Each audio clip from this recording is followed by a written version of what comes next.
தொப்புள் கோடி சொந்தம் தந்து தொட்டில் கட்டி ஆராட்டி மொத மொத முத்தமிட்டு மூச்சு காத்த பங்கு போட்டு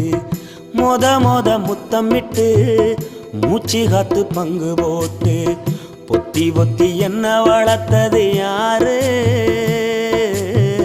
பொத்தி பொத்தி என்ன வளர்த்தது யாரு நீதான்னு சொல்லி தெரியணுமா ஓ அம்மாவோ கோடி சாமி உனக்கு ஈடாகுமா தொப்புள் கோடி சொந்தம் தந்து தொட்டில் கட்டி ஆராட்டி மொத மொத முத்தமிட்டு மூச்சு காத்த பங்கு போட்டு மொத மொத முத்தமிட்டு மூச்சு காத்த பங்கு போட்டு பொத்தி பொத்தி என்ன வளர்த்தது யாரு